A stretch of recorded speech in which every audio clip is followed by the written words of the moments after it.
কেউ যদি হলে জোর করে থাকতে চায় তো সেটা হয়ে যাবে, মানে এটাকে বলা হয় যে তারা তো তাহলে জোর করে অবৈধভাবে থাকতে চায়, আমরা তাদের বিরুদ্ধে ছাড় দেব না। আন্দোলনের নামে কেউ যদি দেশের পরিবেশ নষ্ট করতে চায়, বিশ্ববিদ্যালয়ের পরিবেশ নষ্ট করতে চায়, তারা প্রভুষ্টের বাংলোতে হামলা করে, প্রভুষ্টকে জিম্মি করে, তারা বিভিন্ন গাড়িতে আগুন লাগায়, রেলপথে স্লিপার, মেট্রো রেল এগুলি বন্ধ করে দেওয়ার চেষ্টা করে। তো সেক্ষেত্রে আসলে আমাদের আইন শৃঙ্খলার বাহিনী আর যৌক্তিক আর কি থাকে, তারা মানে এইখানে তারা যদি এই সরকারকে মানে অস্থিতিশীল করার জন্য, দেশকে অস্থিতিশীল করার জন্য তারা যদি মানে অর্থ বিনিয়োগ করে, তারা যদি লাঠি সরবরাহ করে, খিচুড়ি সাপ্লাই করে, তারা পানি সরবরাহ করে, যেখানে অরাজকতা সৃষ্টি করার মানসিকতা নেই, তাহলে আমরা আইন শৃঙ্খলা বাহিনী, আমাদের ডিবির টিম, আমরা তো চুপচাপ বসে থাকতে পারি না। আপনারা জানেন গতকালও এ ধরনের তথ্যের ভিত্তিতে আমরা একটি অফিসে অভিযান করেছি, সেখান থেকে পর্যাপ্ত সংখ্যক লাঠিসোঁটা উদ্ধার করেছি, ককটেল উৎপাদন করেছি, অবৈধ অস্ত্র উদ্ধার করেছি। আমরা মনে করি এরকম যদি কেউ আরও যারা এই কাজটা করছেন, অলরেডি একটি মামলা রুজু হয়েছে এবং আরও অসংখ্য লোকের নাম আমরা পেয়েছি এবং প্রত্যেকেরই নাম নাম্বার আমাদের ডিবির জালে রয়েছে। আমরা আমাদের যে অভিযান অব্যাহত আছে, আমি মনে করি ঢাকা বিশ্ববিদ্যালয়কে অশান্ত করে, অস্থিতিশীল করে কেউ যদি ঘোলা পানিতে মাছ শিকার করতে চায়, আমরা মনে করি আমাদের পুলিশ বাহিনী আমরা তাদেরকে ছাড় দেব না। এবং আমরা জানি বিশ্ববিদ্যালয় কর্তৃপক্ষ একটা নির্দেশনা জারি করেছেন যে হল আজকে রাত থেকে বন্ধ হয়ে যাবে।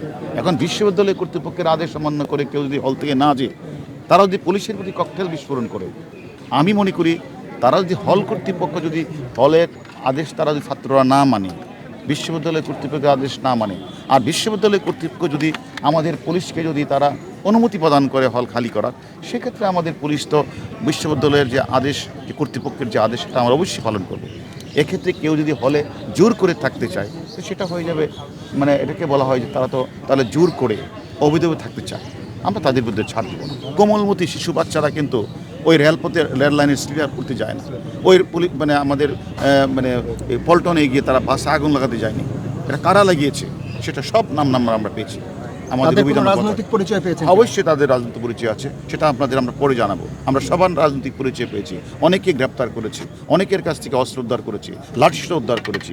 আমরা মনে করি এই আমার বিশ্বাস ঢাকা বিশ্ববিদ্যালয়ের কোমলমতি শিক্ষার্থীরা কখনো প্রেস ক্লাবের সামনে বাসে আগুন লাগাতে যায় নাই, ঢাকা বিশ্ববিদ্যালয়ের শিক্ষার্থীরা কখনো রেল লাইনের স্লিপার নষ্ট করতেন, তাদের ঘাড়ে ভর করে একটি চক্র বারবারই এদেশে অস্থির সৃষ্টি করার চেষ্টা করেছে। আমরা বারবার তাদের অপচেষ্টাকে ব্যর্থ করে দিয়েছি।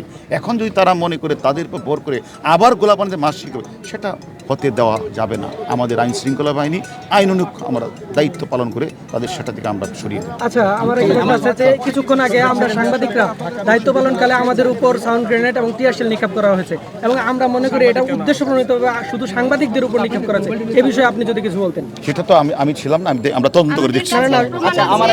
আমাদের উপর ইচ্ছাকৃতভাবে হামলা করা হয়েছে, আমাদের অনেকে আহত হয়েছে, সিএসসিতে 2 জন আহত হয়েছে, এখানে কয়েকজন আহত হয়েছে। লক্ষ্য করছেন কিনা এটা আমাদের জন্য ক্ষতিকর কি? আসলে আমি তো বিস্ফোরক বিশেষজ্ঞ না, রাস্তার দুই পাশ থেকে হামলা করা হয়েছে।